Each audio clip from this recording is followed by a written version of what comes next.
Welcome to Uplift Conversation, the Saturday segment of Daily Uplift with Vixa Luna, where we talk honestly about faith, relationships, and the real issues of life.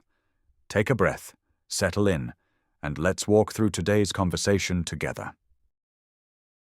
You know what's wild?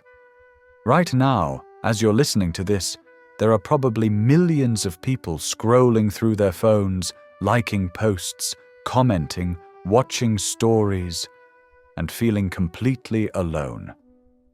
Maybe that's you. Maybe that's been me more times than I'd like to admit. We live in the most connected era in human history. We can video call someone on the other side of the world. We have hundreds, sometimes thousands of friends online.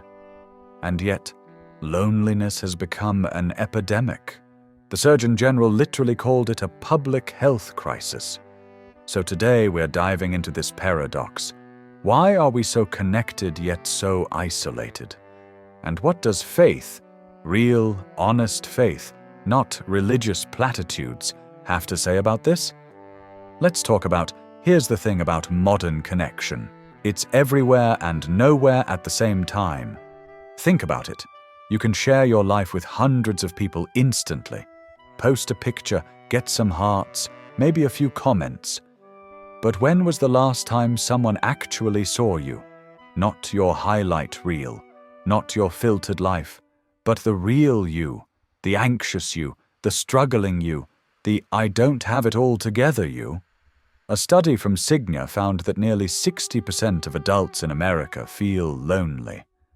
Gen Z, even higher. And these are the same people who grew up with social media as their native language. I remember scrolling through Instagram one night, seeing everyone at parties, on vacation, in love, living their best lives. And I felt this emptiness. Like I was watching life happen through a window. I had 500 friends online, but couldn't think of one person I could call at 2 a.m. and say, I'm not okay. That's the paradox. We're drowning in connection but starving for intimacy. So why is this happening? First, we've replaced depth with breadth. We collect followers instead of building friendships. We skim through 20 conversations instead of having one meaningful one. It's like eating cotton candy when you need a meal. Looks good, tastes sweet for a second, but leaves you empty. Second, we've curated ourselves into isolation. Social media rewards the performance of life, not the reality of it. So we edit, filter, and present our best selves. But here's the cost. When everyone is presenting their best self, you start to feel like you're the only one struggling. You're the only one with problems. So you hide even more. And the cycle continues. Third, we've lost physical presence. There's something about being in the same room with someone, seeing their facial expressions, hearing the tone in their voice, feeling the energy. You can't get that through a screen. Texts don't carry empathy the way a hug does.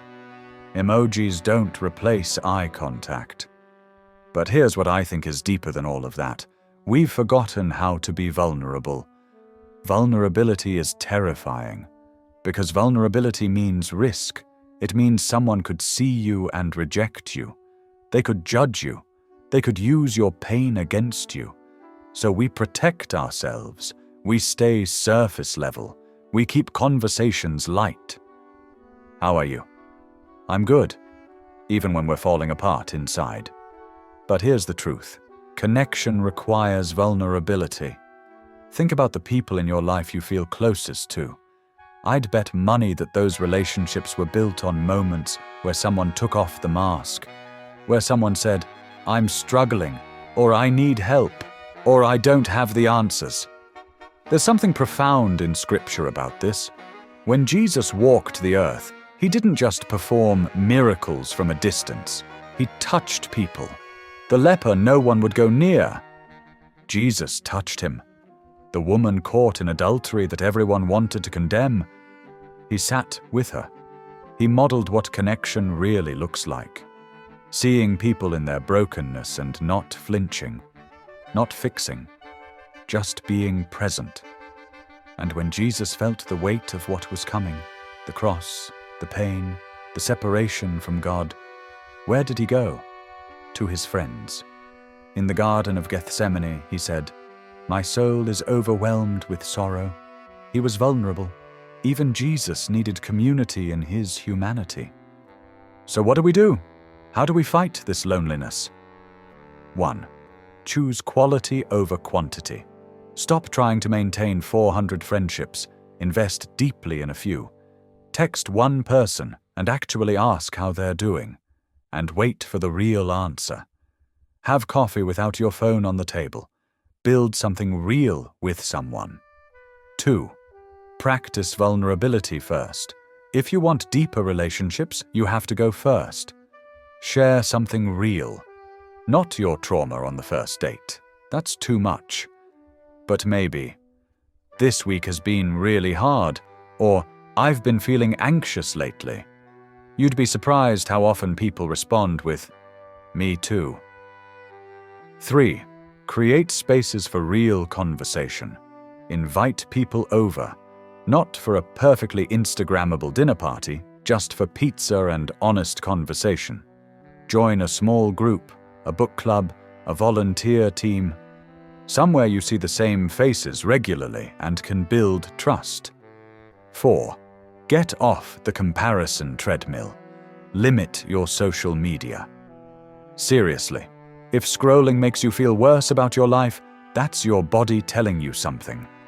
You don't need to delete everything, but maybe put boundaries around it. Your mental health is worth more than likes.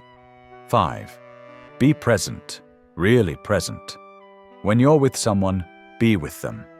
Not half listening while checking notifications, not mentally composing your next Instagram caption. Just there, present, listening. And here's what I'd say from a faith perspective. You were made for connection. Genesis says, "It is not good for man to be alone."